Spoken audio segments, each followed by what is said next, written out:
안녕하세요, 여러분.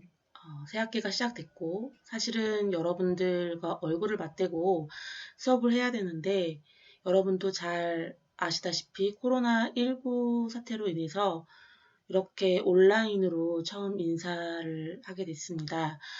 저는 여러분들과 한 학기 동안 사고와 글쓰기 수업을 하게 된 조미영이라고 합니다.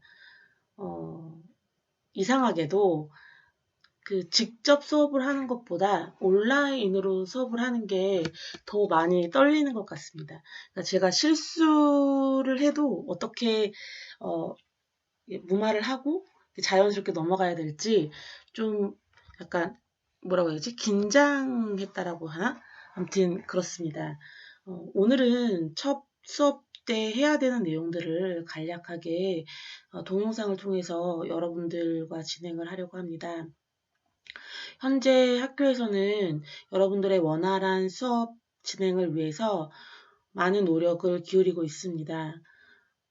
우선은 이렇게 동영상 수업이 있고요. 다른 하나는 실시간 화상 수업이 있는데 그 부분은 제가 좀 익혀야 되는 부분이 있기 때문에 완전히 숙지를 하지 못하더라도 어느 정도 익숙해졌을 때에 실시간 화상 수업을 하려고 합니다. 우선 첫 수업은 동영상, 이렇게 녹화된 동영상으로 여러분들과 첫 시간을 보내고요. 다음 시간에는 되도록이면 현장성이 있는 화상 수업을 진행을 하려고 합니다. 다소 인터넷 화면 안에서 여러분들을 만나게 돼서 저도 참 많이 안타까운 면들이 있는데 이 실시간 화상 수업 때는 이런 면들이 좀 줄어들 거라고 생각이 듭니다. 출석 체크는 지금 원래는 여러분들이 핸드폰에 보면 그 앱스토어나 아니면은 아이폰을 가지고 있는 학생들은 한서대 전자 출결이라는 앱이 있습니다. 그 앱을 핸드폰에 이렇게 깔게 되면 같은 공간 안에 있으면 자동적으로 출석 체크가 되는데 지금은 그렇게 할 수 없기 때문에 오늘은 시범 강의여서 제가 우리 수업이 있잖아요. 수업 시작하고 끝나는 1시간 내에 출석 체크를 완성을 하려고 합니다. 그때 여러분들이 그 과제 제출과 함께 여러분들의 학번과 이름을 올리면 제가 출석으로 인정을 하려고 합니다. 자세한 사항은 다시 공지사항에 정리해서 올리도록 하겠습니다. 첫 시간은 이 수업을 어떤 방향으로 진행할 것이고, 그리고 중간고사는 어떻게 보고, 기말고사는 어떻게 보고, 과제는 어떤 부분들이 있는지 여러분들에게 공지하는 시간입니다. 또 첫 시간 이제 수업을 통해서 교수자의 교사가 어떻게 학생들에게 수업을 할 것인지에 대해서 인사하는 것이기 때문에 진도를 많이 나갈 생각은 없고요.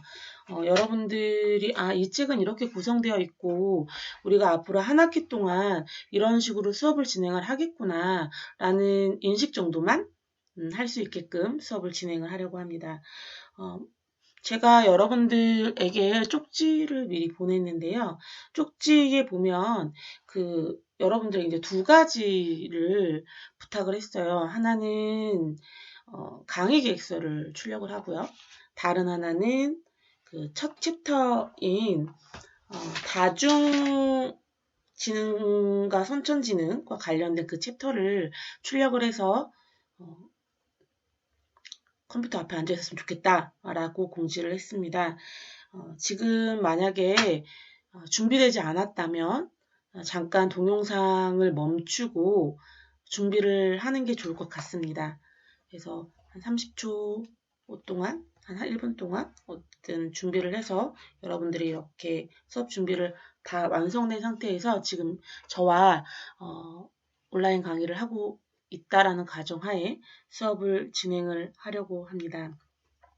우선 한서대학교는 1학년 과정에 사고와 글쓰기, 사고와 말하기 과정이 있습니다.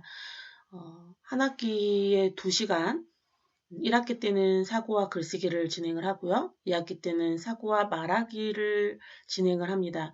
여러분들이 지금 이번 학기에 이수할 과목은 사고와 글쓰기입니다. 사고와 글쓰기는 제일 먼저 사고와 글쓰기를 대학에서 시작하는 이유는 대학생이 됐지만 고등학교 때까지 서술형 과제가 있었고 글쓰기를 하고 작문 수업이 있었음에도 불구하고 많은 대학생들이 대학 수업을 하면서 가장 어려움으로 호소하고 있는 부분은 어, 되게 아이러니하게 글쓰기입니다. 그러니까 사실 그 어떤 과목보다 꾸준히 수업을 해왔음에도 불구하고 가장 어렵게 다가오는 수업이 글쓰기 수업이 아닌가 합니다. 물론 정규 과정에 글쓰기 수업은 없습니다. 그러니까 교육열이 높은 학부모, 그러니까 부모님을 둔 학생들은 본인들이 어렸을 때 논술 학원이나 뭐 이런 걸 다녔던 기억이 있었을 거예요. 근데 그때는 재미있어서 다녔던 학생들도 있지만 억지로 다녔던 학생들도 없지 않아 있었을 거라고 생각이 됩니다. 근데 그렇게 뭐 유년 시절을 거쳐서 뭐 중학교, 고등학교 와서는 대학 입시에 논술이 필요해서 간략하게 논술을 배웠던 학생들도 있을 거예요. 근데 생각만큼 글이 잘 써지지 않는다라는 고민을 가지고 있는 학생들이 많습니다. 그러니까 왜 그럴까요? 왜 생각처럼 글이 잘 써지지 않을까요?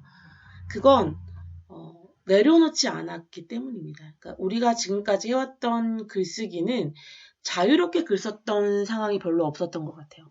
그러니까 초등학교 때의 일기라는 형식으로 글을 써왔지만 정말 내가 쓰고 싶어서 썼다기보다 선생님이 숙제로 강요 아닌 강요를 해서 아마 일기를 써갔던 학생들이 있었을 거예요. 저도 아들이 있는데 초등학교 때 시절을 기억해 보면 1학년 때, 2학년 때까지는 그림 일기를 썼고 이제 3학년 때에는 이제 줄 일기를 썼는데 방학 때마다 이렇게 항상 나왔던 수업이 일기였던 것 같아요. 제 기억으로는. 근데 그 일기를 매일매일 썼던 적은 없었어요. 이렇게 몰아서 날짜가 어떻게 되는지도 모르고 날씨가 어떤지도 잘 모르고 그냥 뭐가 있었다. 오늘은 뭘 했다. 그래서 즐거웠다. 재밌었다. 뭐 슬펐다. 이렇게 간략하게 자기 감정을 드러내는 일기를 썼었는데 이것 또한 자신의 감정을 자유롭게 드러내는 것이 아니라 숙제라는 올무가 있어서 어쩔 수 없이 썼던 기억이 납니다. 항상 우리의 글쓰기는 우리의 자유로운 사상이나 어떤 감정을 표출하기 위한 것이 아니라 나의 가치를 매기고 내 성적을 매기기 위한 수단으로 작용을 했었기 때문에 글쓰기가 여러분들에게는 이렇게 쉽다라는 느낌으로 다가오지 않았을 거라고 짐작이 됩니다. 마찬가지로 대학에서도 이 글쓰기 수업을 하는 데에 어쨌든 우리가 한 학기 동안 글쓰기 수업을 하지만 어쨌든 경쟁 구조에 있잖아요. 그래서 지금 이 수업도 여러분들에게는 부담이 되는 수업이 될 수 있을 것 같아요. 최대한 이 부담을 덜어내고 여러분들이 자유롭게 생각을 표출할 수 있는 글쓰기를 먼저 시작을 하려고 합니다.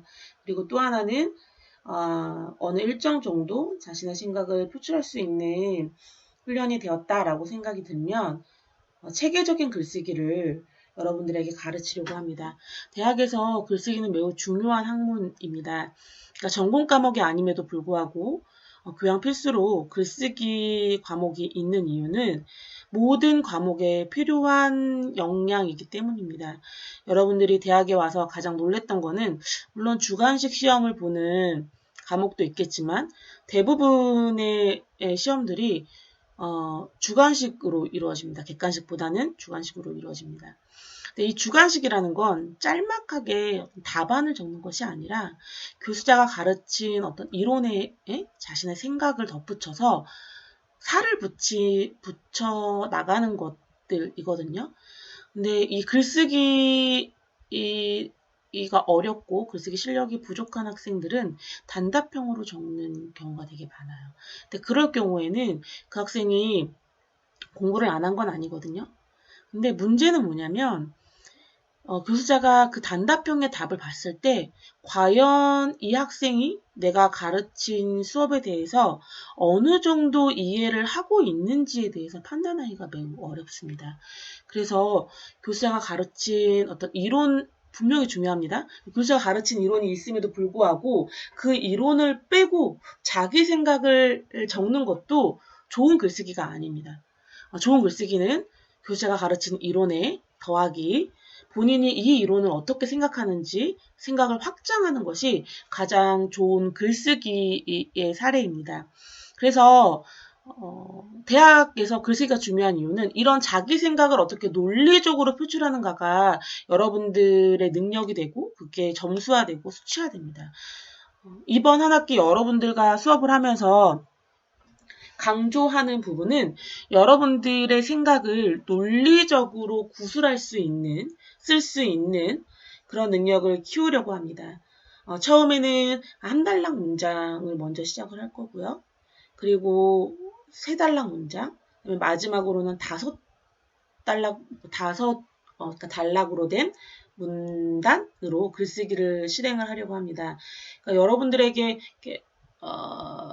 좀 무리하는 글쓰기는 하지 않으려고 노력해요. 그래서 될 수 있으면 여러분들이 제 수업 시간 내에 주어지는 미션을 충분히 감당할 수 있는 만큼만 여러분들에게 숙제가 아니라 수업 시간에 그 어떤 글쓰기 과제를 주어주려고 합니다.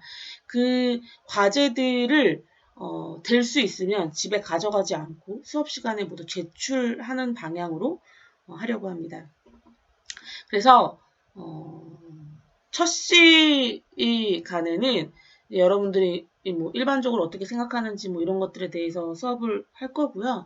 그래서 글쓰기 너무 어려운 거 아니야? 시간 되게 많이 뭐라고 해야 돼? 시간을 되게 많이 투자해야 되는 거 아니야? 나 글 쓰는데 시간 되게 많이 오래 걸리는데 글 어떻게 써야 되지? 처음에 이렇게 중구난방하고 갈피를 못 잡는 경우가 많은데 처음부터 여러분들에게 완벽한 글쓰기를 요구하지는 않아요. 여러분도 아시겠지만 각 사람들마다 글 쓰는 능력이 되게 많이 다르거든요. 그래서 우선 우리가 지금 온라인상으로는 여러분들의 글쓰기 실력을 알 수가 없어요. 그래서 평소 학기대로라면 여러분들 이제 조별로 조원들을 나누고 그리고 이제 그 조원들끼리 서로 의견을 통합해서 목차를 짜는 것들, 이제 뭐 자료를 수집하는 것들, 이제 이런 것들을 이제 훈련을 하는데 그러니까 지금 이 사태 때문에 그런 전반기의 훈련들을 좀 못할 것 같아요. 그래서 개인적으로 그런 것들을 어떻게 키울 수 있을까는 좀 더 고민을 해보고 수업 시간에 나눠보도록 하겠습니다. 그래서 수업은 그런 식으로 진행이 될 거라는 거 여러분들이 아시면 될 겁니다. 우선 수업 때 사용되는 교재는 이렇게 사고와 글쓰기라는 책이 있습니다. 이 책은 학교 교내 서점에서 판매하고 있고요. 학교를 가지 못하고 있기 때문에 제가 지금 이제 PDF 파일을 나눠줬는데 그 PDF 파일로 2주 정도 수업을 할 예정입니다. 그래서 학교에 오시면 이 책을 준비해서 오면 됩니다. 수업 시간에 교실로 오면 되고요. 그리고 두 번째로 준비해야 될 내용은 제가 뭐 수업 내용을 조금 약간 적어놓긴 했지만 이렇게 그 A4 사이즈의 대학 노트가 있습니다. 이렇게 뭐 하얀색도 있고요. 그 다음에 노란색도 있거든요. 요런 A4 사이즈 이렇게 되어 있습니다. 그러니까 본인이 그러니까 사이즈를 꼭 이렇게 A4로 해야 되느냐, 더 작은 걸로 하면 안 되느냐라는 문의사항들이 있는데 저는 수업 시간에 모든 학생들, 그러니까 제가 가르치는 수업에 있는 모든 학생들에게는 이 사이즈의 대학 노트를 구비하라고 이야기를 합니다. 그래서 제가 수업 시간에 그러니까 뭐 5줄 쓰세요, 10줄 쓰세요, 뭐 이렇게 학생들에게 이제 글쓰기를 시키는데 쓰고 나서 찢어서 다 쓴 사람들 이제 다 쓴 순서대로 찢어서 저한테 제출하고 가면 되는 거거든요. 근데 이 사이즈에 따라서 뭐 글의 내용, 글자 크기라든지 글의 내용이라든지 뭐 이런 것들이 조금 차이가 많이 나더라고요. 공평하게 수업을 진행하기 위해서 같은 사이즈에 있는 노트를 받으려고 해요. 그러니까 우리가 이제 오프라인 수업을 하게 되면 책과 노트를 준비를 해 놓으시면 됩니다. 이거 없는데 어떡하죠? 그러면 그렇게 묻는 학생들도 있는데 그럴 경우에는 옆에 있는 학생들에게 빌리면 될 것 같습니다. 저는 우선 미리 공지하지만 이 사이즈의 노트가 아니면 받지 않습니다. 네. 그래서 수업 시간 내에 이 사이즈 내에서 이렇게 쓰고 제출하고 가시면 됩니다. 오늘도 여러분들 이제 과제가 있는데요. 그 과제는 수업 이렇게 중간에 이야기를 하려고 합니다. 여러분들 제가 조금 이제 동영상 수업을 들어봤는데 중간에 듣다가 그냥 이렇게 틀어만 놓고 안 듣는 학생들이 있더라고요. 그런 것들은 이제 미연에 사전에 방지하기 위해서 중간에 수업을 진행을 하면서 여러분들에게 오늘 할당할 수 있는 그런 과제를 제출을 하려고 합니다.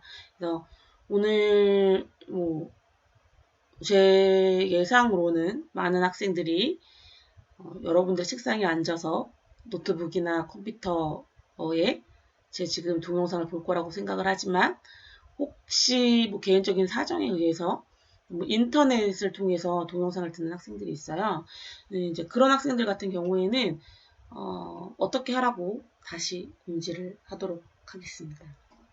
그래서 수업은 이제 그렇게 진행이 되고요.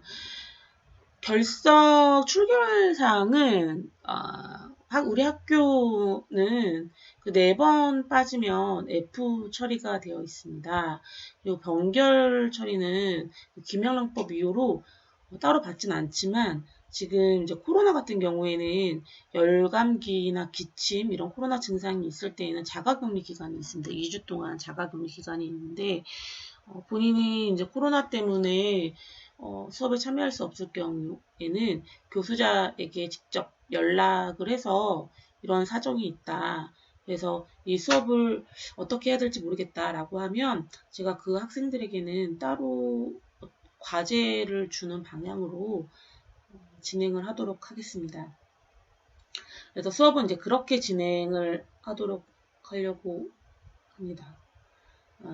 그리고 아까 이야기했지만 결석은 이제 4번 정도 하면 F 처리가 되고요. 그리고 예를 들어서 본인의 결혼이라든지 아니면 가족들 중에 친족, 그러니까 할아버지, 할머니, 외할아버지, 외할머니, 부모님, 동생 이런 이촌 이내에 그 장례 같은 경우에는 일주일 동안 그 공결 처리가 가능합니다. 그럴 경우에 그러니까 확인할 수 있는 그 확인서를 여러분들이 가지고 오시면 되고요. 그리고 나머지는 남학생들 같은 경우에는 그 군대 문제로 신체 검사를 받으러 가는 경우가 있거든요. 근데 그럴 경우에는 국가의 부름을 받아서 어쩔 수 없이 가기 때문에 공결 처리가 가능합니다. 그 밖의 경우에는 공결 처리가 안 되는 걸로 알고 있습니다. 그래서 여러분들이 여러분들 출결을 잘 관리를 했으면 좋겠습니다. 중간고사는 따로 보지 않습니다. 지난 학기까지만 해도 중간고사 대체 과제로 부모님과 함께 영화를 보고 영화관에 같이 간 인증샷을 찍고 그것과 관련된 소감문을 적어서 내는 게 중간고사였거든요. 근데 지금 이제 코로나 사태로 인해서 사람들이 많이 몰리는 밀집 지역에 가는 숙제를 내주는 게 좀 부담스럽더라고요. 그래서 그 숙제 대신에 다른 것을 지금 생각을 하고 있고요. 그거는 이제 개강하고 나서 따로 별도의 공지사항을 통해서 여러분들에게 알려주도록 하겠습니다. 그리고 지금 2주 동안에는 이제 수업 시간에 제시된 그 과제는 수업 시간 플러스 해서 그러니까 수업 시간에 올리거나 그러니까 그날 하루 종일 기한을 아마 줄 거예요. 왜냐하면 수업이 저만 있는 게 아니라 다른 선생님들 수업도 있거든요. 그러니까 출결과 과제는 이제 따로 진행이 되는데요. 출결 사항에서는 여러분들이 그 동영상을 들었다라는 확인, 이건 어떻게 확인을 해야 되느냐, 이제 이런 부분들도 제가 공지사항에 다시 따로 정리해서 올리도록 하겠습니다. 근데 이제 과제 같은 경우에는 오프라인 수업 같은 경우에는 제가 수업 시간에 바로 받습니다. 그런데 지금 오프라인 수업이 아니라 온라인 수업이기 때문에 바로 받을 수가 없잖아요. 그래서 오프라인 같은 경우에는 그날 내지 못한 숙제는 그 다음 주까지만 받고 넘어서는 받지 않는다라는 게 원칙이고요. 뭐 한 주 늦게 내는데 불이익은 없나요? 한 주 늦게 내는데 크게 불이익은 없습니다. 없는데 될 수 있으면 그때 내는 게 좋을 것 같아요. 그런데 그 주가 지나서 그러니까 제가 여러분들한테 얘기한 오늘 만약에 글쓰기 과제가 있다. 수업 시간에 글 쓰는 게 있다. 근데 오늘 안 쓰고 그 다음 주에 쓰다가 너무 힘들어서 그 다음 주에 내겠다. 라고 하는 것까지는 받지만 그 이후의 과제에 대해서는 받지 않습니다. 기말고사는 따로 보지 않습니다. 기말고사는 따로 보지 않고요. 기말고사는 봅니다.